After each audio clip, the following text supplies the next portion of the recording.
Welcome back to our channel make a better life. అందరికీ ముందుగా సంక్రాంతి శుభాకాంక్షలు.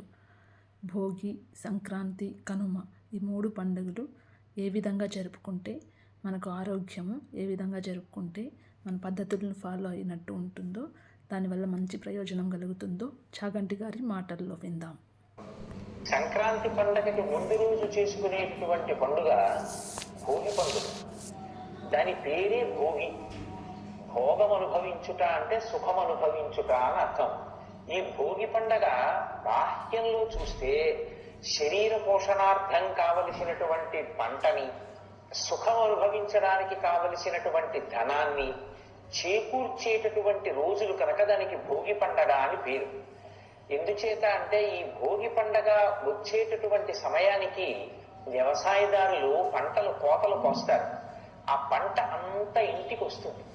ఆ ఇంటికి వచ్చినటువంటి పంట జాగ్రత్తగా ధాన్యాగారంలో నిల్వ చేసి మళ్లీ పంట వచ్చే పర్యంతము కూడా వాళ్ళ కుటుంబ సభ్యులందరూ సంతోషంగా ఆ ఆహారాన్ని తింటూ జీవితాన్ని గడుపుతారు. అలాగే కొంత పంటని విక్రయించినటువంటి కారణం చేత లభించినటువంటి ధనంతో సుఖాల్ని అనుభవిస్తారు. అందుకే భోగి పండగ అని పిలవడానికి కారణం ఏమిటి అంటే, మనిషి బాహ్యమునందు సుఖపడడానికి కావలసినటువంటి ధాన్యం అంతా కూడా వచ్చేటటువంటి కాలం. 2, దక్షిణాయనంలో ఒక ఇబ్బంది ఉంటుంది. శరదృతువు తర్వాత వచ్చేటటువంటి హేమంత ఋతువు అనారోగ్యకారకమైనటువంటి ఋతువులు. అసలు శరదృతువునైతే యముని యొక్క దంస్ట్ర బయటికి వచ్చినటువంటి కాలంగా శాస్త్రం పరిగణిస్తుంది. హేమంత ఋతువులో విశేషమైనటువంటి పొగమంచు ఉన్న కారణం చేత ఆరోగ్యానికి అంత సౌకర్యంగా ఉండదు. అంత మంచు మనిషి యొక్క శ్వాసకోశం మీద పనిచేసి అనారోగ్యానికి గురి చేస్తుంది. కానీ హేమంత ఋతువు దాటిపోయి ఇక వసంత ఋతువు రావడం ప్రారంభమయ్యేటటువంటి కాలం ఆసన్నమవుతోంది అనేటప్పటికే మనిషి ఆరోగ్యాన్ని సంతరించుకోవడానికి కావలసినటువంటి కాలం కూడా ఏర్పాటవుతుంది. అందుకే ఆ ఉత్తరాయణ పుణ్యకాలానికి ప్రారంభ సూచనగా ఉండేటటువంటి భోగి పండగ బాహ్యంలో ఆరోగ్యాన్ని కూడా ఇచ్చేటటువంటి ఆ కాలము ప్రారంభమవడానికి సంకేతం.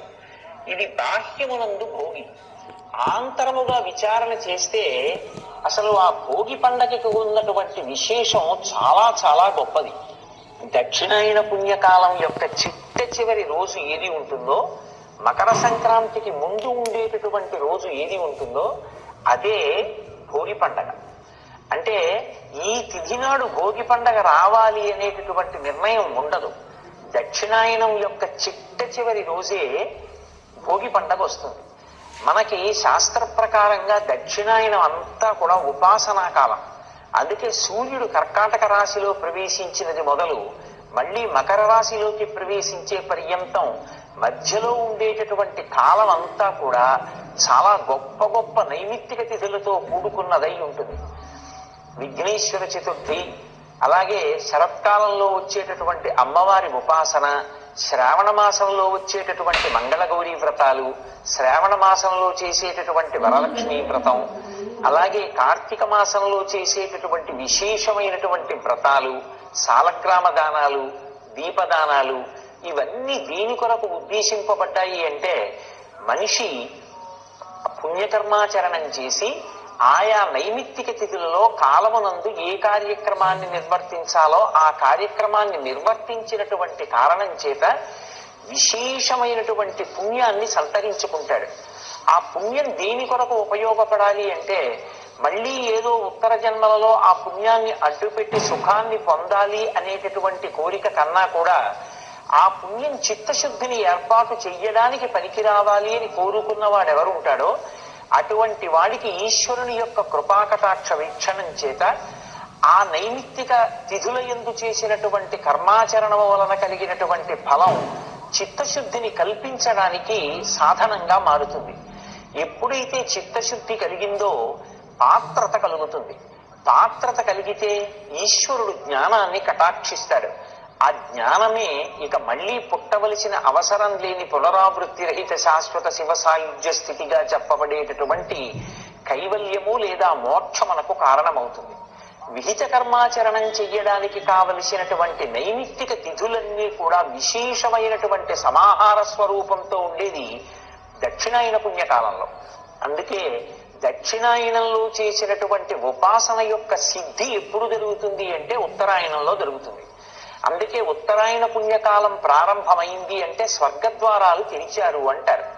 అంటే దక్షిణాయన పుణ్యకాలంలో చేసినటువంటి ఉపాసన యొక్క ఫలితంగా మనుష్యుడు ఉత్తమమైనటువంటి లోకాలని చేరుకోవడానికి కావలసినటువంటి అర్హతని పొందుతాడు.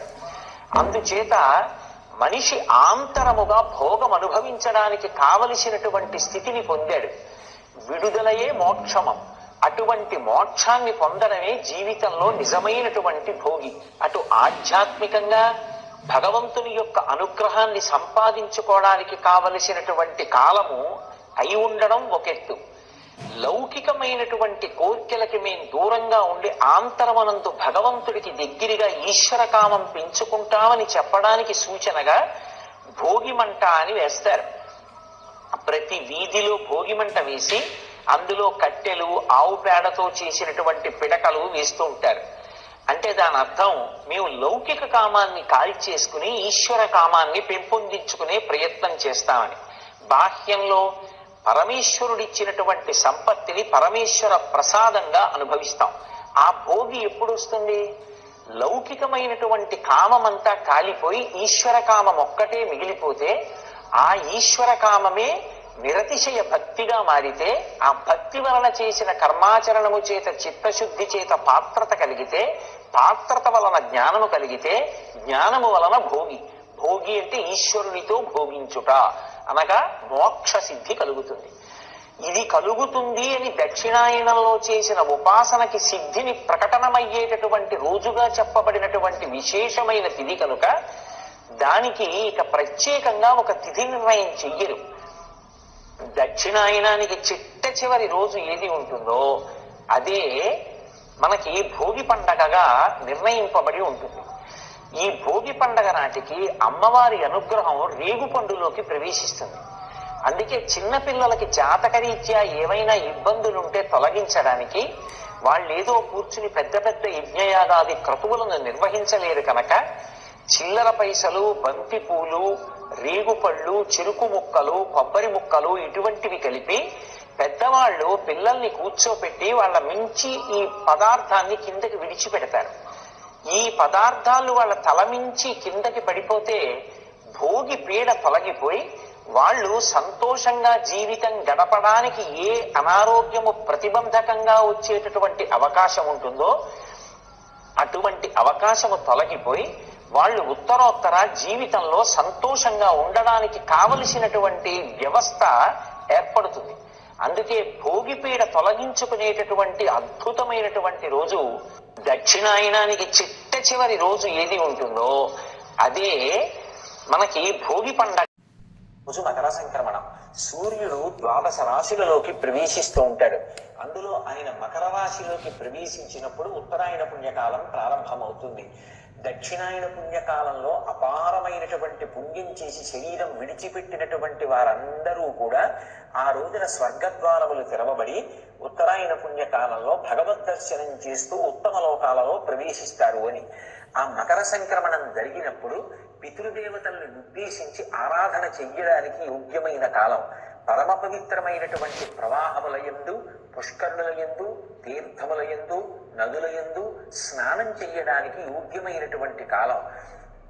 శివాలయంలో పరమశివుని యొక్క ఆరాధన చెయ్యడానికి కానీ, శ్రీ మహావిష్ణువుగా కానీ, శక్తి స్వరూపంగా కానీ భగవంతుణ్ణి ఆరాధించి ఆయన యొక్క విశేషమైన అనుగ్రహం పొందడానికి యోగ్యమైనటువంటి కాలం మకర సంక్రమణ పుణ్యకాలం. అందుకే ఆ రోజున కేవలం భగవదనుగ్రహాన్ని పొందడమే కాదు, పితృదేవతల్ని ఉద్దేశించి చేసినటువంటి కర్మల వలన పితృదేవతల యొక్క అనుగ్రహాన్ని పొందుతారు. దేవతలని ఉద్దేశించి చేసినటువంటి ఉపాసన వలన విశేషంగా దేవతానుగ్రహాన్ని పొందుతారు.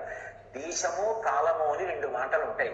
బాగా ఆకలి వేసినప్పుడు తిన్న అన్నానికి, ఏ ఆకలి లేకపోయినా తిన్న అన్నానికి ఎంత తేడా ఉంటుందో, అలాగే ఒక్కొక్క కాలమునందు చేసినటువంటి పనికి విశేషమైనటువంటి ఫలితం ఉంటుంది అని ఈశ్వర నిర్ణయం. కాబట్టి ఆ మకర సంక్రమణ పుణ్య కాలంలో భగవంతుడిని ఉద్దేశించి చేసినటువంటి కర్మలు కానీ, దాన ధర్మాది క్రియలు కానీ, పితృదేవతల్ని ఉద్దేశించి చేసినటువంటి కర్మకాండ కానీ, లేదా దానముల వంటివి కానీ, లేదా తన జీవుని యొక్క ఉద్ధరణ కొరకు చేసినటువంటి పుష్కరిణి స్నానము వంటి స్నానములు కానీ విశేషమైనటువంటి ఫలమును ప్రసాదించగలిగినటువంటి అనుగ్రహం పరమైనటువంటి కాలము ఆ కాలము. కాబట్టి మకర సంక్రమణం నాడు ఎవ్వరూ ఆ సమయాన్ని దుర్వినియోగం చేసుకోకుండా ఈశ్వరారాధన యందు చక్కగా ఆయన అనుగ్రహమునకు పాత్రులవుతారు. అలాగే అంచు ఉన్నటువంటి కొత్త బట్ట కట్టుకుని లక్ష్మీ కటాక్షానికి తలుపులు తెరిచి అలక్ష్మీ పరిహారాన్ని కోరుకుని అంచు ఉన్న బట్ట కట్టుకున్నాడు కనుక ఆయువు పూర్ణంగా ఉండాలి అని చెప్పి పరమేశ్వరుడి యొక్క ప్రార్థన పరోక్షంగా చేసినట్టే అభ్యంజన స్నానం చేసి ఆ రోజున పెద్దలు తల మీద నూనె ఉంచుతారు. బ్రహ్మముహూర్తంలో అంటే తెల్లవారుజామునే తల స్నానం చేస్తారు. దాని వలన తైలే లక్ష్మీ జలే గంగా అని, ఆ నూనె యందు లక్ష్మీదేవి, నీటి యందు గంగా ఉంటారు. ప్రాతకాలంలో చేసినటువంటి స్నానం వలన అలక్ష్మి పరిహారమై లక్ష్మి కటాక్షింపబడుతుంది అని మనకి ఋషులు తెలియచేసినటువంటి ప్రమాణం. కాబట్టి తెల్లవారుజామున స్నానం చేసి ఈశ్వరారాధన చేసి పితృదేవతల్ని ఉద్దేశించి ఉత్తమ కర్మలు చేసి పరిపూర్ణంగా భగవద్ అనుగ్రహాన్ని మూట కట్టుకోవడానికి యోగ్యమైనటువంటి పుణ్యప్రదమైనటువంటి కాలము అదిగో ఆ మకర సంక్రమణ పుణ్యకాలం. అలాగే తరువాత వచ్చేటటువంటి తిథి కనుమ తిథి. మనకి సనాతన ధర్మంలో ఉన్న వాళ్ళకి కేవలము ఏదో తన కొరకు తాను బ్రతకడం అనేటటువంటి సిద్ధాంతం ఉండదు. ఎవరెవరు తనకి ఉపకారం చేశారో వాళ్ళందరికీ కూడా ప్రత్యుపకారం చెయ్యాలి. నిజానికి తనకి ఉపకారం చేసిన వాడికి కాదు, తనకి అపకారం చేసిన వాడికి కూడా ఉపకారమే చెయ్యాలి అని. అందుకే ఎవరు ఉపకారం చెయ్యడానికి ఎప్పుడూ సిద్ధంగా ఉంటారో వాళ్ళు దేవతల చేత అనుగ్రహింపబడతారు. రామాయణంలో ఒక మాట అంటారు, కృతీచ ప్రతికర్తవ్యం యశధర్మ సనాతనః. ఎవరు ఉపకారాన్ని పొందారో వాడు ఎవరి నుండి ఉపకారమును పొందాడో వారికి ప్రత్యుపకారము చెయ్యడానికి కనీసం సిద్ధంగా ఉండాలి. అపకారం చేసిన వాడికి ఉపకారం అంతకన్నా పై స్థాయి.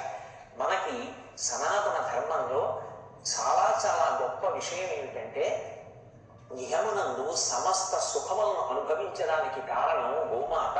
ఎందుచేత అంటే ఆ గోవు ఉన్నది కనుక గోమయం లభిస్తోంది. గోమయం లభిస్తే భూమి శుద్ధి చేసి యజ్ఞకర్మ చేసి యజ్ఞము వలన దేవతలను తృప్తిపరిచి తృప్తి పొందినటువంటి దేవతలు అనుగ్రహించినటువంటి వివిధ భోగములను అనుభవించి మనుష్యుడు సర్వ ఈప్సితములను తీర్చుకుంటున్నాడు. భూమిని శుద్ధి చెయ్యాలి అంటే గోమయం కావాలి.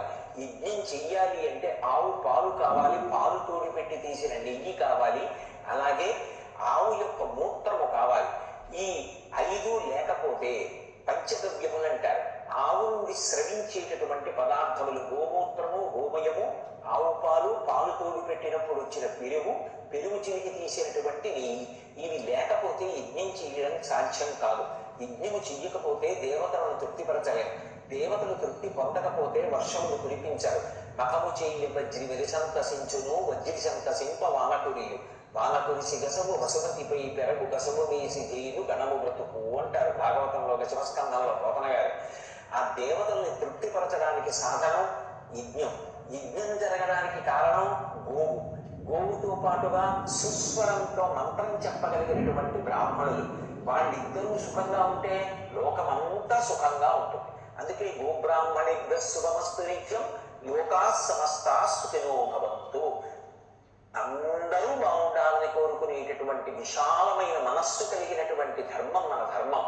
అటువంటి ధర్మంలో గోవు మనకి ప్రధాన ఉపకారం చేస్తోంది. కాబట్టి కనుమ పండుగ నాడు గోవుకి, అలాగే వ్యవసాయం చేసినప్పుడు ఇంటికి ఆ పంట రావడానికి ప్రధాన కారణమైనటువంటి ఎద్దుకి అలంకారం చేసి పసుపు రాసి బొట్టు పెట్టి మెడలో పూలదండ వేసి పూజ చేసి వాటికి పాయసం పాయసాన్ని నివేదన చేస్తారు. పాయసాన్నాన్ని నివేదన చేసి కృతజ్ఞత ఆవిష్కరించి ఆ రెండు ప్రాణుల యొక్క అనుగ్రహం చేత మనందరం కూడా సంతోషంగా ఉండాలి అని కోరుకునేటటువంటి అత్యంత అధ్యవసాయముతో కూడుకున్నటువంటి ప్రత్యుపకార బుద్ధిని ఆవిష్కరించగలిగినటువంటి జాతి సంస్కార వైభవాన్ని ఉద్దీపింపచేసేటటువంటి పండగ కనుమ పండుగ.